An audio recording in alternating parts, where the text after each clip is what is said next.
Like over here, yeah.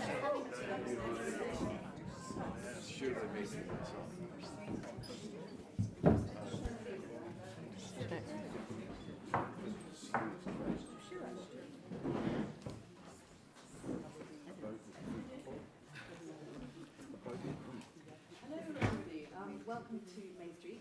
Thank you for coming out this evening. This is an event we've all been looking forward to so much in the book team at Main Street. We normally, as some of you will know, we have a rule about not trying to read the same books as each other, and there's lots of trying to bag the great new thing and being the first person to get excited about something. But with Clear, we all just had to read it because it became, I was saying to Carys earlier, it became a chain reaction and everyone just loved it. So it's such a privilege to have you with us this evening. I should also introduce, many of you know Stuart Kelly, who does lots of brilliant interviewing for us, but he has also got a role in the Church of Scotland. So and those of you who have read the book will know that's really an interesting angle as well. So there's going to be a fascinating discussion. Quick housekeeping, please turn your phones to silent. There might be the odd extra person coming at the last minute because we've got one or two who haven't arrived. So please we'll just carry on, keep informal as we always do. The usual sort of time, about an hour session. There should be time at the end for questions, so do have those up your sleeve, and book signing at the end. If anyone did want a signed copy but had to rush off and not do the signing, all the stock we have is actually pre-signed, so you can just grab and run. But obviously Carys will be doing signing and dedication otherwise if you would like to. So really it just leaves me to say, please join me in saying a huge welcome to Carys Davies.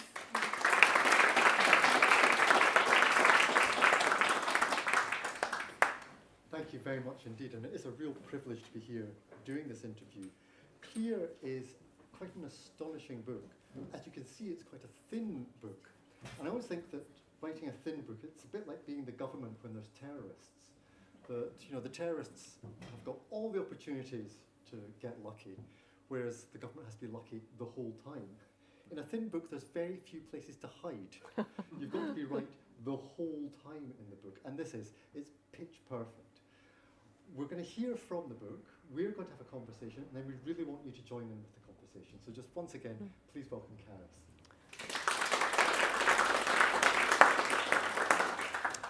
Thank you. Before we actually hear from the book, I want to start with the fact that John, who's one of the three central characters, is a Church of Scotland minister who has gone to this island where he has to get rid of the last tenant of the island, clear him.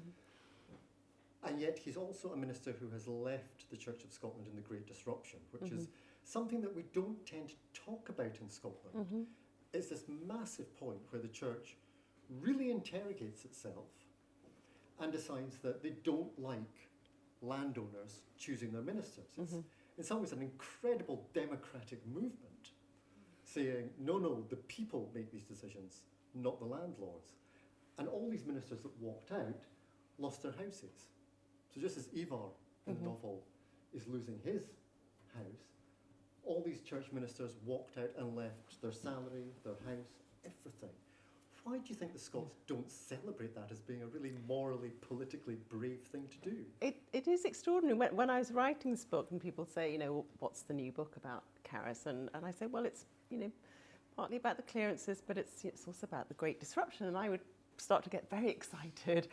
And these are, Scottish friends in Edinburgh, and there'd be this sort of slightly glazed look of incomprehension. And I mean, it struck me as quite strange when I went to look for the, and we'll probably talk about this, but the huge painting that David Octavius Hill did of all the ministers who left the established church to join the free one. It's not in the National Portrait Gallery. You have to make an appointment to go to the Free Presbytery Hall to go and see this, this sort of incredibly momentous record of this extraordinary event. And what really, and I didn't set out to write about the Great Disruption. I'm sure we'll talk about sort of how I got there, but what really fascinated me is I love what Penelope Fitzgerald says about novels arising out of the shortcomings of history. And it sort of seemed like this was a moment that I could sort of peer into, and, the possibility and the struggle the drama of a man who has, done this incredibly courageous thing in leaving the church and given up everything, but and he's left because of over a very principled stand over the question of landlords appointing their own ministers, saying no, the church is spiritually independent, but that this same man would be politically and socially conservative enough not to, actually be at loggerheads with the same landlord. So it was a sort of very strange and bizarre possibility, but it was exactly that really interested me, that this man could sort of hold all this in his head, if you like. So what was the spark? Because in some ways it seems that the descriptions of the natural world, which have been there in your previous novels as well, is so intense. Was it that sense of place, of putting people in this extremely remote, I'm going to use the word indescribable place, because that's quite an important part of the book. Was that the spark at the outset? It was absolutely the place. It began with the place, and I sort of acquired the time, the historical moment, and just to sort of take you right back to the beginning, this book began one afternoon when I'd been working all day in the lovely reading room at the National Library in Scotland, where I live, and I'd been having rather a bad day of writing, and I got up and started browsing the shelves and came across these were two volumes of a dictionary in a language I'd never heard of before, which turned out to be Norn, which used to be spoken on Orkney and Shetland, but began to die out after the Danish king pawned the islands to Scotland in the middle of the 15th century and was gradually replaced by Scots. And I just spent the rest of the afternoon reading this dictionary, and here was this really sort of extraordinary serendipitous thing. Is one of the very first words that I turned to was the Norn word which meant to write very badly. There are lots and lots of words in Norn which broadly mean sort of to work very hard at something with poor result. And this, I don't know, it just sort of endeared me immediately to the people who would have needed, these words to express their view of the world. So over the next decade or so, I just kept going back to this dictionary, and I sort of had piles of my favourite words and their definitions, and eventually the place, to answer your question, sort of just began to form in my imagination out. I mean, as you might imagine, there are lots and lots of words to do with the sea and the sky and the land, but also Ivar's house.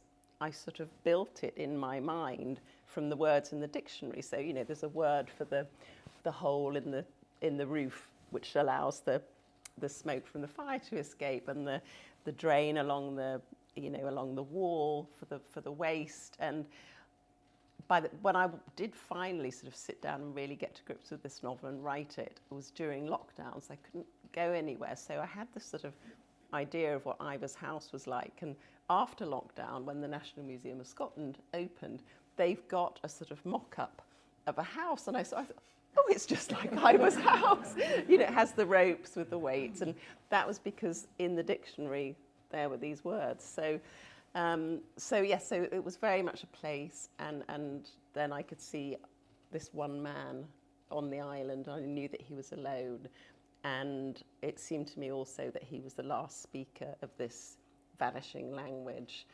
So I had this, very much had a feeling that of being on the brink of danger and disaster and loss, I think, as well. I absolutely love that you won't find the island on a map, but you will find it in a dictionary.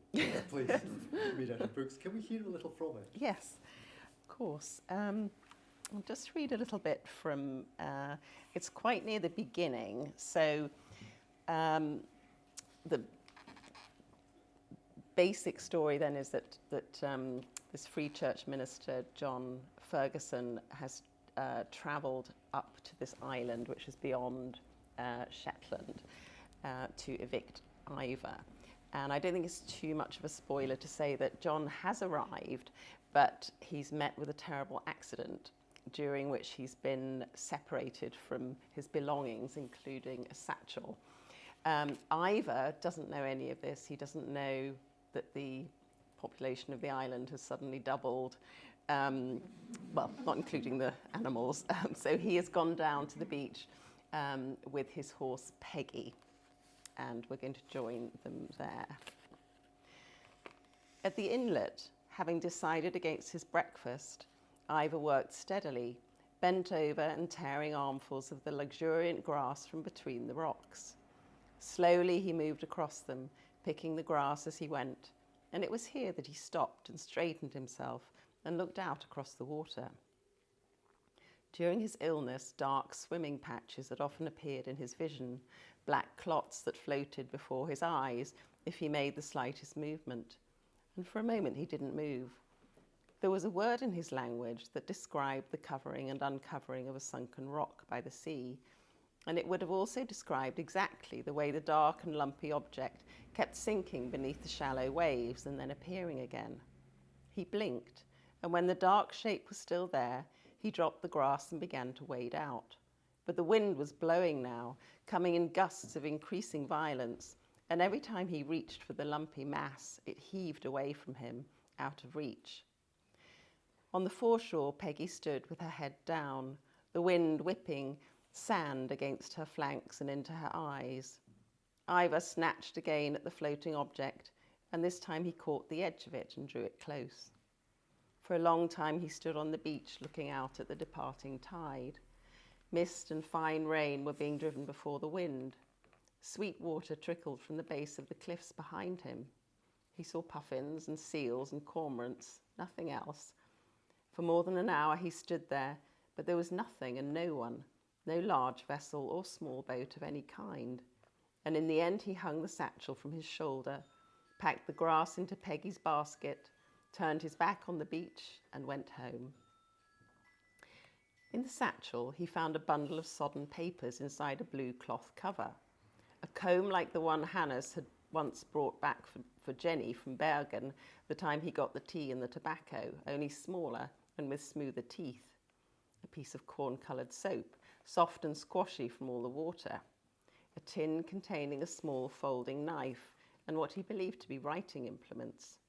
And right at the bottom, under the papers, he found a dark-haired woman inside a leather frame, looking up at him from behind a piece of glass with a shy and secret smile. It was impossible to make out her surroundings, which were misty and brown and indistinct, as if she was standing in the grainy gloaming of an early winter afternoon. But the woman herself was as alive as anything he'd ever seen, and more alive by far than his memories of Jenny or his mother or his grandmother. In his whole life he had never seen anything like her.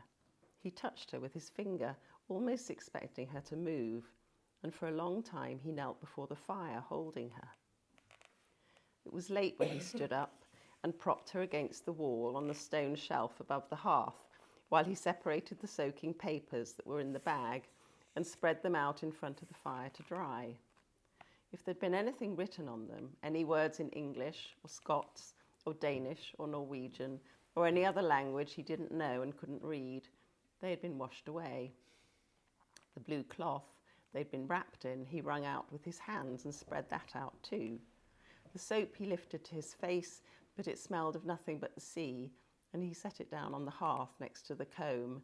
And then, even though everything was already illuminated by the fire, he lit the lamp so he could look again at the smiling, dark-haired woman who was somehow alive inside the frame and the murky brown darkness that surrounded her.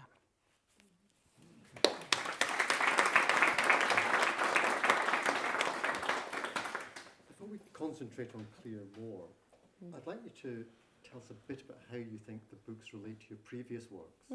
Because in all of them, it seems there's an engagement with how our worlds are made of language, and that being denied or that being provided, child languages, or trying to imagine a world where you only have the words and you don't have the reality. Why is that obsession through the work? Gosh, it's a good question. I mean, I think it might have something to do with me growing up in Wales, where this was in the 60s, where there was a consciousness that the language was sort of dying on the vine. And I remember when Prince Charles came for his investiture, we were all brought into the hall and we had to learn the Welsh national anthem phonetically. They wrote it up on the board because none of us knew any Welsh at all. We knew even less than Prince Charles did. And of course, the story of Welsh is, it's a great success story. And in a generation, it's completely been revived, and now my nieces and nephews are bilingual. So I think there's always been that sort of sense of how incredibly sad it is when we lose a language. I mean, I think the UN says that we lose an Indigenous language every 2 weeks, which is an astonishing statistic. And with a language, a whole way of seeing the world disappears. And that's I think, what, it wasn't so much the sort of, the Inuit have 100 different words for snow. It wasn't sort of that side of the dictionary which really captivated me. It was just this way of seeing the world, this vocabulary. People who talked. There's a word for the last drink before you die, and a sudden feeling of powerlessness, and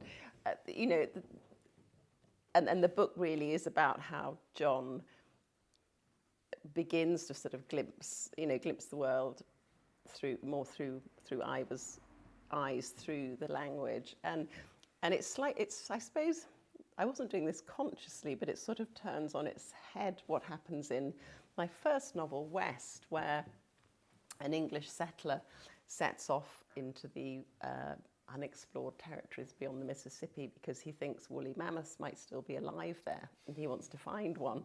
And he has a Native American guide, but With a wonderful name. With a wonderful, yes, Old Woman from a Distance. But it never, Cy Bellman, I mean, there's a lot I love about Cy. I love his curiosity and his, refusal to sort of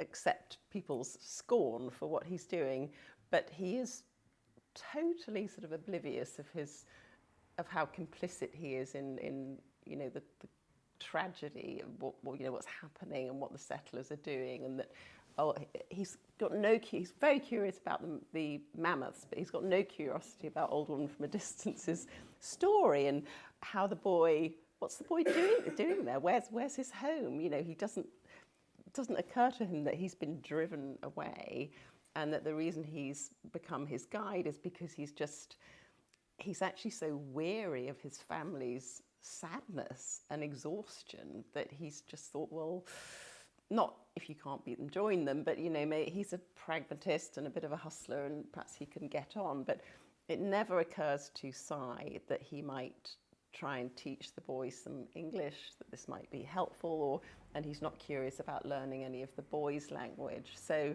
he uses the word mine fairly quickly. So yes, exactly. No, his approach is to, rather like my father in France, is just to speak English very loudly. And it really honestly wasn't until I sort of finished Clear that I sort of realised that this was almost the sort of opposite of that story. And all three of my novels are about land and and the possession and dispossession of land. And I suppose very closely, really closely connected. That is language, and whose language is prioritised, and Because the title is very, very clever, and I think being simple is perhaps the most complex thing you can have in a book like this. That obviously Clear is referring to clearances, and in all your books there have been incomers and people who are intent on moving Indigenous populations from their natural place. But also it's about clarity, and the number of times that they're fumbling towards getting a precise sense of exactly what the light is like there, and John constantly can't quite get what that word means, how it marries up to the world. So there are two people seeing exactly the same thing and it meaning something completely different. Yes, well, we were joking about this the other day with a different group that I thought perhaps I should have called it unclear because there is, as you say, there is that element of just sort of, yes, exactly, fumbling, towards, and that, the moment for John where he just feels this sort of hugely frustrating sense of distance from Ivor is when he wants to be able to just nail, the particular word, and so it's very much about that. And it is that sense that the language embodies a whole world. I think the most trouble I ever got in at the paper was when I pointed out there were more people who spoke Klingon in the United States than spoke Gaelic in Scotland. And we ought to have a compulsory Klingon exam. But it was that sense of it is enacting a world.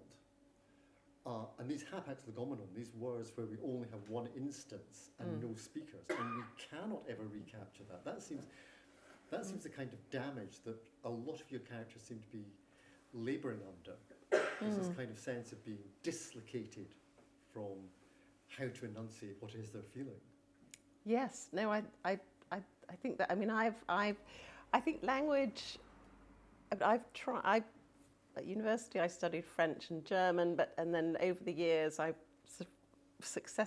tried to learn Chinese, Russian because I just had this idea maybe I'd be able to read Chekhov and Tolstoy in the original. I mean, dream on, and Arabic because there's just that idea that there's this sort of key that if you can only just turn it, and language is like birdsong. It's sort of so that the insiders can talk to each other, but it's also a way of recognising outsiders. And I was very moved. I can't remember where I was reading this, but it was some account of, the landlord's minister going to, I think it was one of the Hebridean islands, and just preaching in English. And what that must have felt like to be preached at in a language you don't understand. And that, And it is a very emotive thing, that. We'll talk perhaps later about the translation of the Bible in it. Certainly when I did languages, I only did Latin and Greek and a tiny bit of Sanskrit for very peculiar reasons that involved getting out of PE. You do become aware that all the languages were dead languages. And I somehow felt more comfortable with dead languages, that they weren't going to change and people would pronounce them in a different way. That there's something safe about a language once it's over. No, that's very true. And actually, one of my challenges with this book was, with Norn.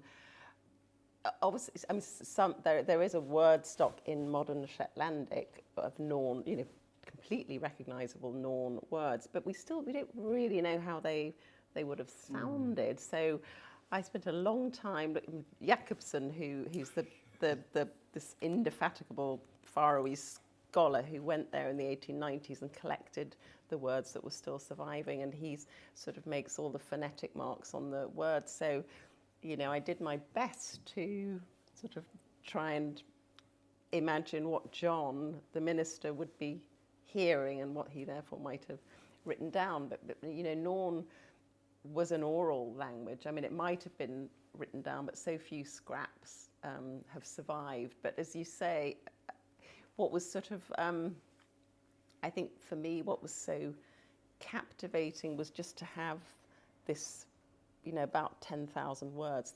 That's all I had. So that was, if you like, that was Ivor's whole world. It was in the language, and these things weren't going to change.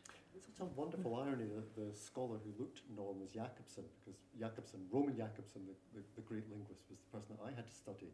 And just that sudden realisation that things like the Welsh word glass, which we were told meant sort of blue, green, but maybe grey sometimes. Right. And that, Russian has two very distinct words for blue, and they're seen as different colours. Nobody would say that, your blouse and your cardigan were the same colour, that there were shades of blue. They would say there was two different colours. Yes. And that way in Yeah. which the world is actually a different place depending on the words we use is Yeah. thrilling in this, because if it's bad enough with colours, what does it mean when it's kindness or Yes. sorry?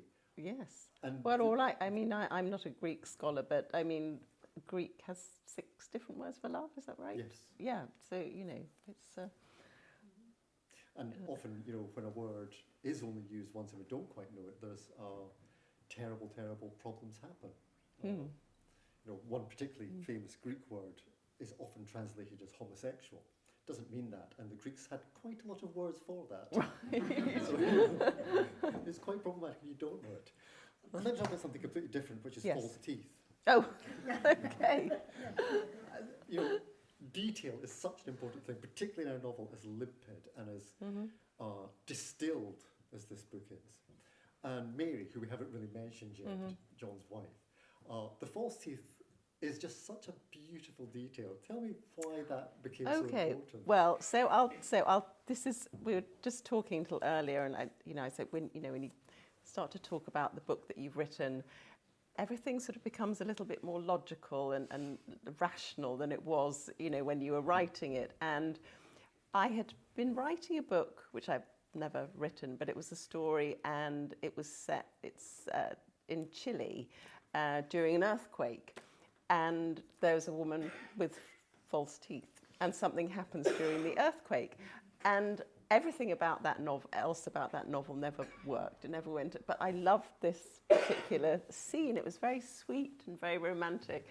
So I sort of thought, could I bring that to Scotland? And I thought, but surely there are no earthquakes in Scotland. And by this time, I sort of knew that I was in the middle of the 19th century.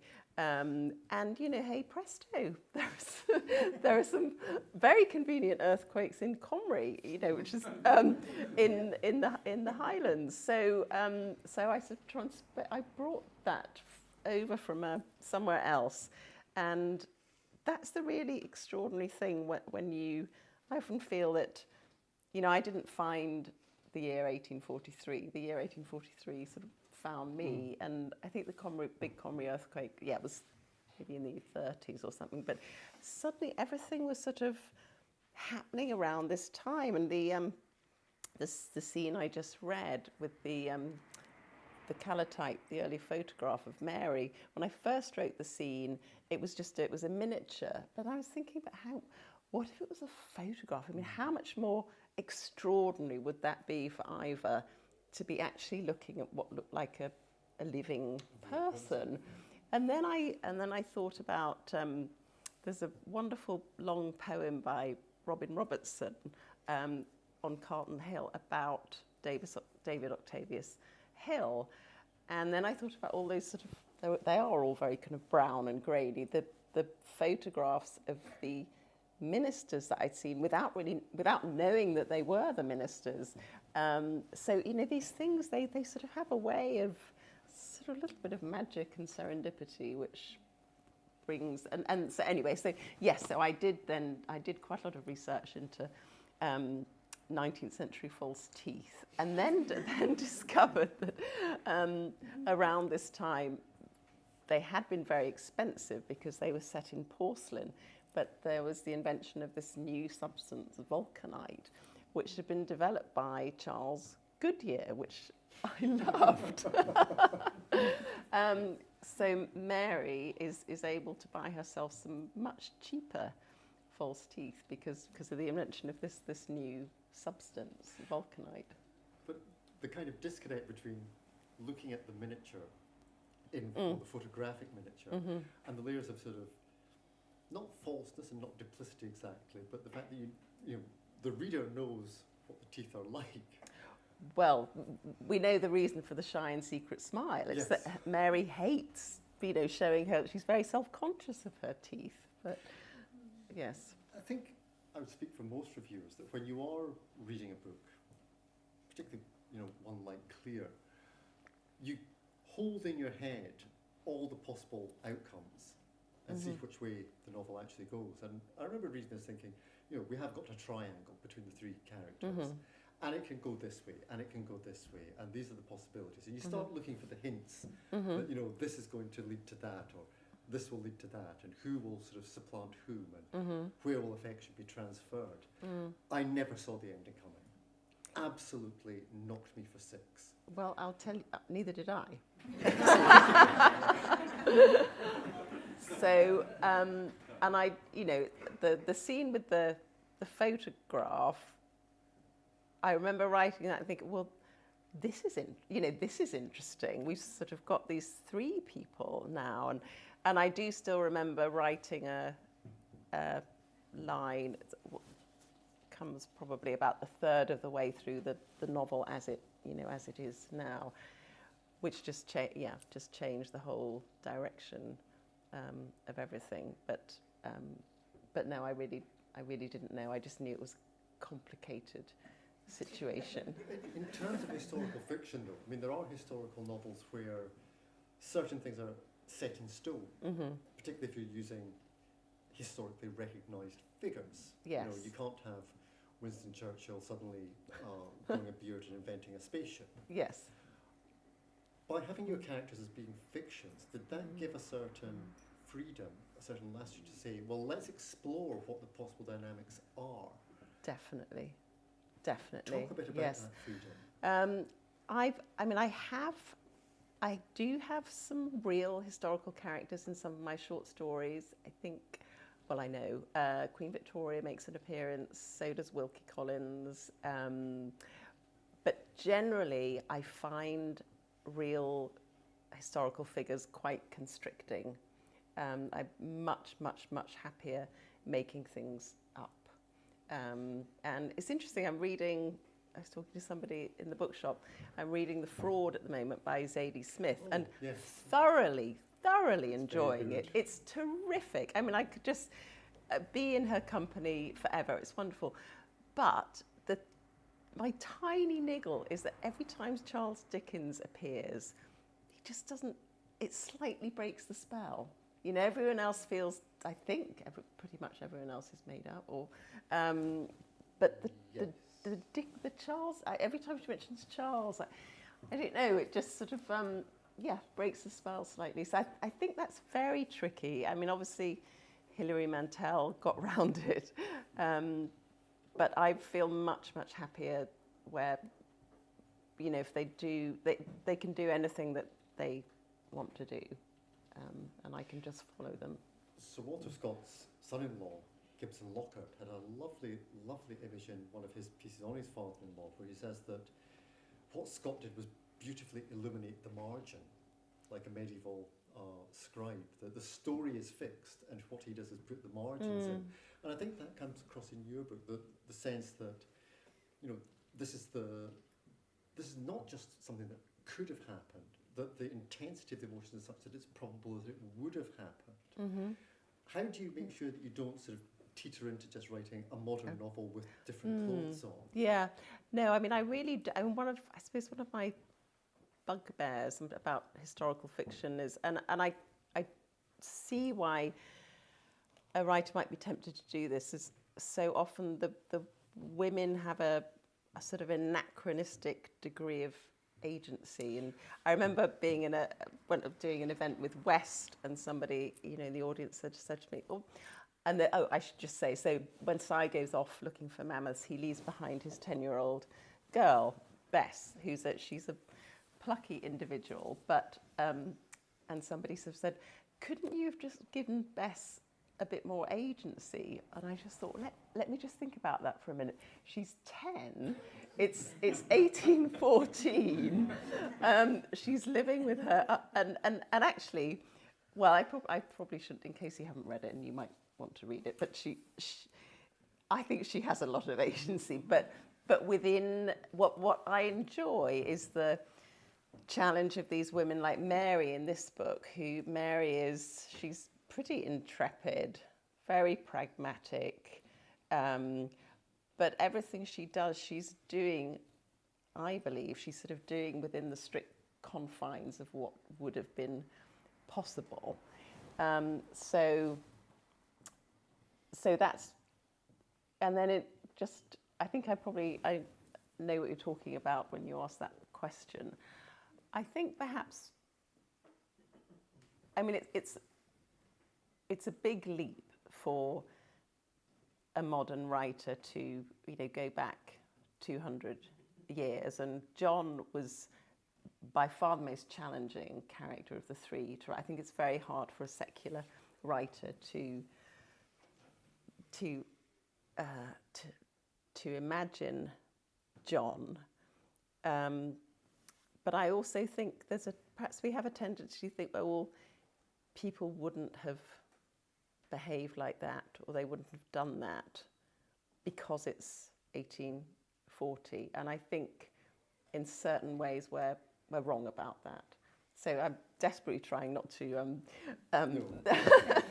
It is something. But I don't know if that makes sense to you. It does. I mean, it's something which is problematic, and a male novelist who's a good friend, but I won't say his name, Save Blushes, once said to me, "Are there any women in history that weren't feminists?" Because he seemed to think that every novel which had a female character and was set in the past, they were somehow a crypto-suffragette, and that it was writing present concerns onto past concerns. And that is difficult to sort of, nowadays we sort of think, oh, the people who were behind the clearances were terrible, terrible monsters. And not that they actually thought they were doing the right thing. And that it's actually much more morally complicated. I think that's what's wonderful in the book, is it's morally complicated. It isn't saying these are the bad people of history and these are the angels of it. Did you have to soften some of the characters and not to have them as, pure villains? Strachan the factor is pretty unpleasant, I would say, but I didn't want to make him a sort of an absolute sort of pantomime villain. Moustache twirl. Yeah, and I think, John, I really do, I do believe he would, as Mary says, he was the most sincere person she'd ever met. I think, he is acting in good faith. He has some, I think, misgivings that he's not really admitting to himself early on, but he is being true to himself, I think. And when he is able to take on that errand, I think he is, he can square that and in his mind. And his contemporaries, they did accept the views of economists that these things were improvements. So it wasn't clear cut in that sense. So, but I'm not sure. The landowner who engages John as his sort of emissary to go and take the eviction notice up to Ivor, I think he's just being very opportunistic, I suppose. He genuinely thinks that John will be a good person to do this slightly tricky errand, which may go wrong. And it is that sense of using the church as a cat's paw. Yes, exactly. And this is what Mary sees, that he's, perhaps been a bit of a fall guy. Yeah. There's some other stuff to talk about later on, but I do want to open up for the audience. Can we have some? I know it's always difficult to be the first to ask a question. I'm only part way through, but very much enjoying your book. I was interested in your prose style, in which, if I can put it this way, I'm a fan of Hemingway, and I wondered if you were as well, because there is layer upon layer of description, and you slowly build up a picture without being told what the picture is. Are you a Hemingway fan? I am a Hemingway fan. Yeah, that Hemingway's funny. It's sort of, sometimes when I read Hemingway, it almost reads like a parody of Hemingway, But no, I am. I mean, I do, as you can probably, I do like. Well, I say I like lean writing. I write that way myself, but it's not to say I don't. I can't enjoy very lush writing if it's done well. Your prose style is very lean. Yes. Put it that way. There are no sort of long purple patches. Yes. Well, I wrote short stories for 20 years before I wrote my first novel, and I think that's probably made me the the writer I am. If you can say say less, and there's a lot of emotional charge that you can get by just putting one thing next to another, or a very short sentence in exactly the right place. So I enjoy that. Apparently the famous Hemingway story is not actually by Hemingway, the 6 words. Really? Yeah, for sale baby shoes never worn. Oh, is that just apocryphal? Yes. Yes. Nobody can actually find Right. where it was said. But certainly, I slightly disagree with you. I think the syntax is very clear. The very fact you've got this language that we can't understand, it's linguistically very rich. And you can have that richness of the actual word choice with a very kind of sharp syntax and grammar, which I think is really thrilling. I think it's like, I always felt short stories are so much more like, they're always compared to versions of novels, but they're actually so much more like poetry than anything else. So yes, it's that sort of that richness, but also the compression. There's a lot of power in that, I think. Take another. Yep. I'm quite a fan of the spoken word, and I listen to your story, and I always think that it's a really good sign of really beautiful writing if you can listen to it as if somebody's telling you a really, Have you listened to this one? Yeah. Because I haven't heard it yet. I was sent the usually they send me 3 or 4 voices, say which one do you like. For Clear, there was just one file. I thought, oh gosh, but I listened to it. I just loved it's Russ Bain is the actor, and he has this. Obviously we don't really know how those words are pronounced, but he makes a damn good. Yeah, good. It's very convincing. Yeah, and, I really liked his voice. Yeah, I felt almost like it was made to be read out. I loved it, so I highly recommend that to anyone. Oh, good. There is a kind of cadence, which is quite oral, that you know when the sentence is going to break, which I think must help when it. I love novels which are big and bold and complicated. Moby Dick style. Yeah, novels, no, me you're too. Not going to read Me too. Moby Dick aloud with all parts of it you could. Speeches are all right. Let's take another question. There's somebody at the back, yes. I have finished the novel. I think Clear is the right title. It's what, sorry? Clear is the right title. Okay. Simply because the John who leaves for the island is not the same John, and he has an idea of what he's going to. And the world is opened up to him in different ways. He sees more of it. But clarity was the word of the pandemic, and I don't really want to ever hear that word again. I thought that Mary did have some agency, and it's interesting that it's his grandmother's voice that Ivor hears. Yes. And also, we refer to him in a lot of the novel as John Ferguson. Even although they spent that time together, almost until the very end, and when Mary reappears, she just refers to him as John Upsley.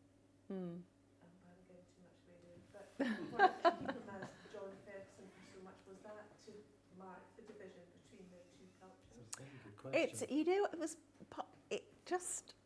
It just felt right. I mean, so often these decisions that you make, they're not entirely logical. They're just it just seemed right. And because he, there's a very early scene where John comes round after his accident, and they kind of introduce, Ivor sort of says Ivor, and he says John Ferguson, and they understand that they're telling each other their names. So, so Ivor would never have separated the John from he was always John, John Ferguson.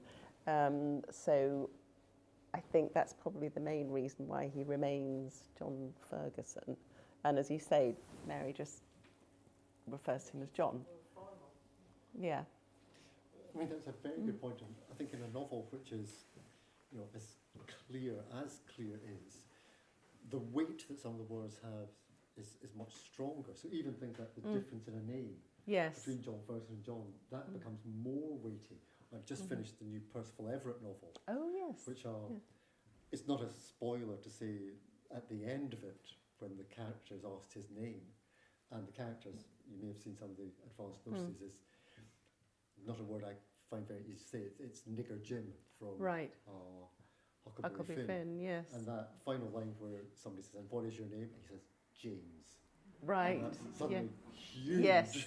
Yes. The shift has come. Yes. But I Yeah. think that's what Yeah. is so incredibly good about this kind of fiction, is the amount of meaning in the smallest possible space is tremendous. Yes. Well, that's what makes writing short and so exciting, because you kind of feel that when it comes.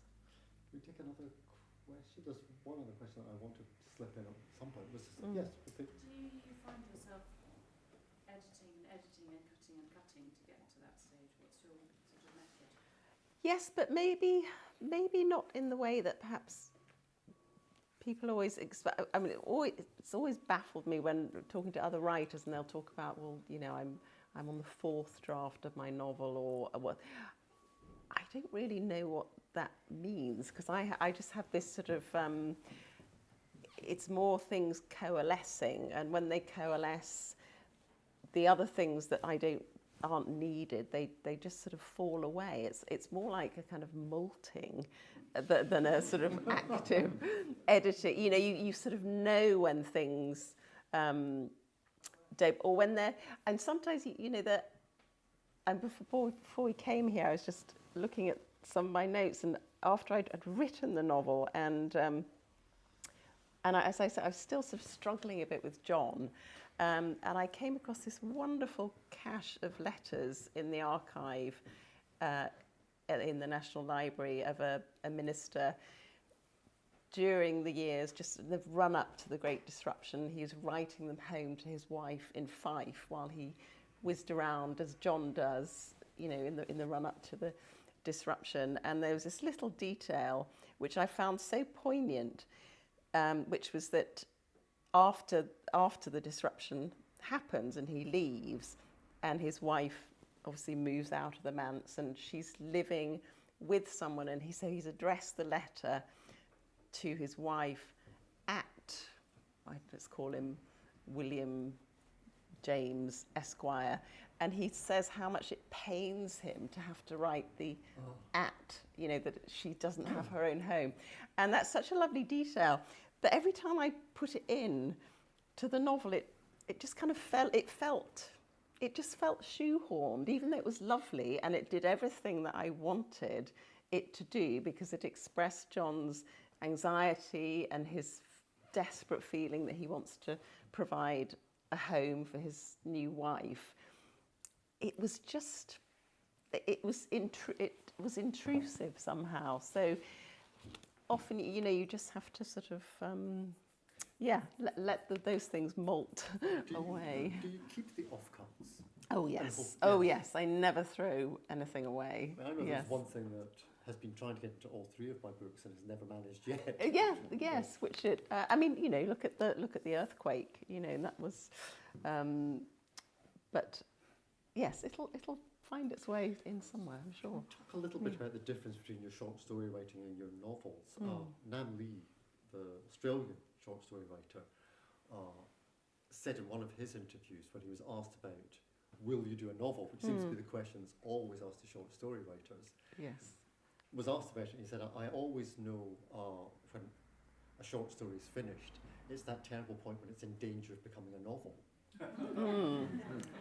That's interesting. Well, I wrote 2 collections of short stories before I wrote my first novel, and when my agent was sending my second collection round, and a couple of publishers have came up saying, we really love the title story. Could she just do that as a novel? And I just said, no, it's a short story. It's done. But I don't. With West, my first novel, the one about the woolly mammoth, I wrote that as a short story because I wrote short stories. But it was about 10,000 words long, which is about 30 pages or something. So it's a much longer story than I'd ever written, and I put it away for a couple of months and thought, oh, that's finished, that's done. And then I took it out again and read it and thought, how could I ever have thought this doesn't work as a short story? This just is, it's both overburdened and abbreviated. It doesn't work at all. So that was when I thought, but I do really like this story, and I would like to sort of dwell with these characters. So I'm going to try and write it as a novel. I remember once being at a reading, and it was people reading unpublished work for a small magazine. And one person started reading the story, and the editor, a rather abrasive and wonderful Irishman, just stood up and said, "Right, stop now. That's your story. That it obviously ends here. Just, we don't want to hear the rest. I'll publish it if you finish it there." Really? And I thought, that thing about knowing when to end. Yes. And yes. when people say about, will you Yeah. come back to the characters? Would you write them again? No. I always find that quite. Yes. Tell me No. about your Well, relationship. I don't. I mean, I always feel like I'm only allowed to have my characters for sort of that one story, and I mean, quite a lot of people have asked me what happens after the last page, and I say that. But I'm certainly not going to write it. How would you feel if there was, say, an adaptation? I mean, I know that Eleanor Catton was involved in the adaptation of The Luminaries, which changed Yes. quite a lot. Did it? I mean, how would you feel if somebody took Clear and they said, well, we do want to see what happens afterwards? Oh, I mean, I know some people... I mean, I think it's not that it doesn't interest me what might happen. I don't think it would. I just don't think this story wouldn't work. Its whole shape and drama. It would be a completely different thing, and because. Again, I'm trying not to give too much away, but I think because the book, like all my books, I'm sort of concerned with, what do people do in difficult situations? What sort of reckoning do they make with it? And that's really what the story is about. And I think that comes from writing short stories. So often it's the ending where you really discover what the whole thing has been about. It sort of casts a light back on everything that you've read. So I don't know. I don't think I would like that very much if somebody did that. Stick to your guns. Are there more questions? In terms of what you're doing next, will it be back to short stories, or is there a novel? There are a few things. I always have a few things on the go because I'm never quite sure, what's going to what will really take flight. So I sort of wait until something. I mean, I've written a couple of short stories this year, but generally it almost takes me as long to write a short story as it does to write a novel. It took me 8 years to write both of my short story collections. I don't write them quickly or easily. And when this was coming out, my American publisher said, "Oh, well, it would be great if you could write a short story to sort of help, And I thought, I can't just write a short story, sorry. So I knew this was going to be a novel from as soon as I knew that, we had these massive sort of social upheavals that these characters were colliding with, even though it was an intimate story, but there were 3 consciousnesses, and I would need to spend quite a lot of time on the page with each of the 3 of them. That would just be way too much for a short story. It would just, you can't ask that much of a short story. It would just, even a long Alice Munro short story would struggle, I think. I need to ask just on back what you said, because Wes, I'm sure the couple of Wes I had video Cary.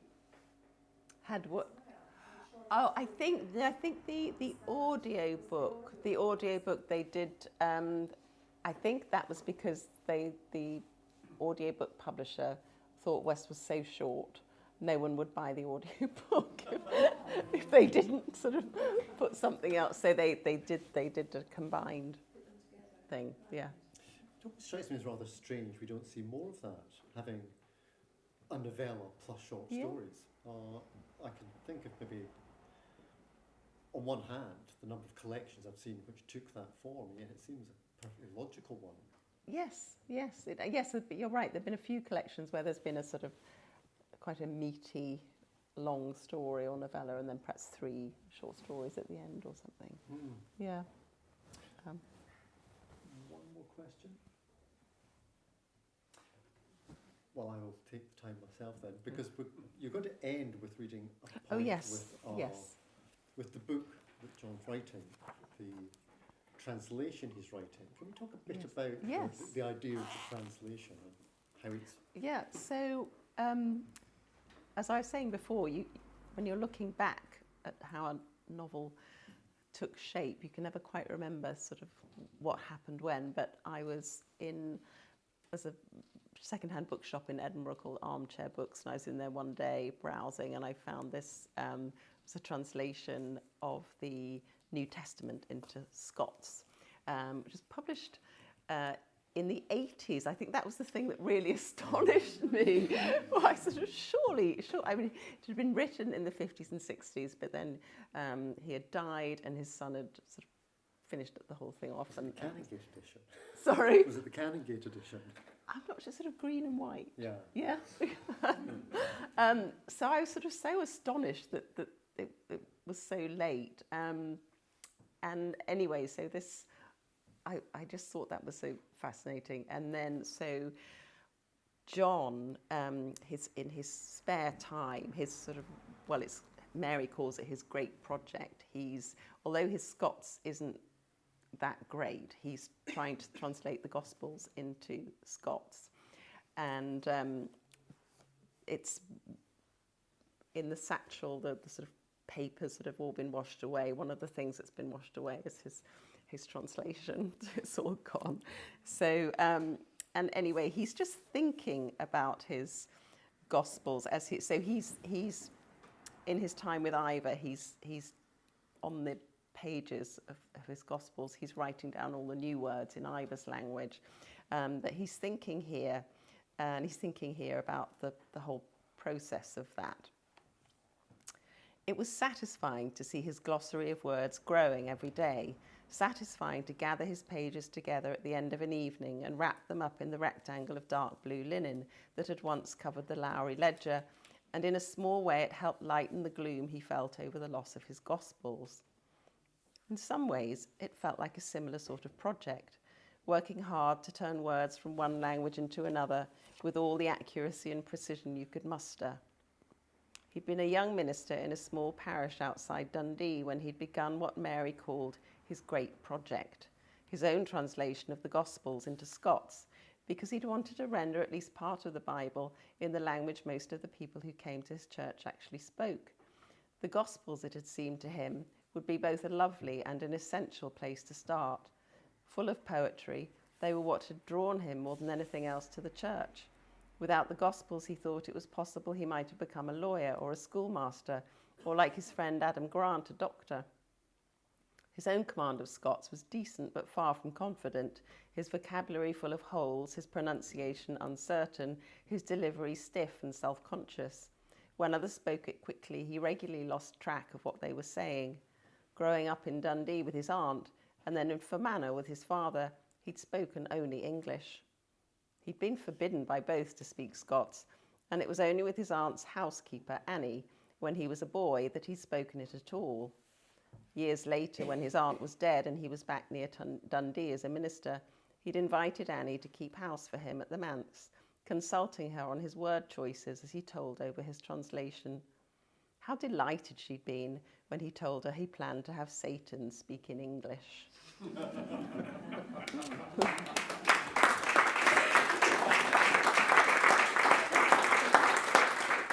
That's very astute, and it's always something I think is we should be more proud of in Scotland, that the first ever translation of a classical poem into an indigenous language was the translation by Gavin Douglas of Virgil's Aeneid into Scots.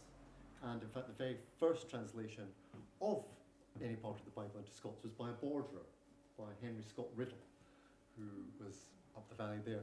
One final question. if you could resurrect one Norn word Oh. and have it as regular usage in contemporary English, even though you'd have to gloss it as being this is between a medium and a heavy drizzle, or Oh, right. Well, I think slightly thicker than yesterday's mist. I quite like the to write. I can't remember what the word is now, but to write very badly or to work very hard with poor result. Could have a lot of use for those. I think one of my very favourites is, and again, I can't remember the actual word, but it's one word that means a bubble of foam in the outfield with an insect inside it.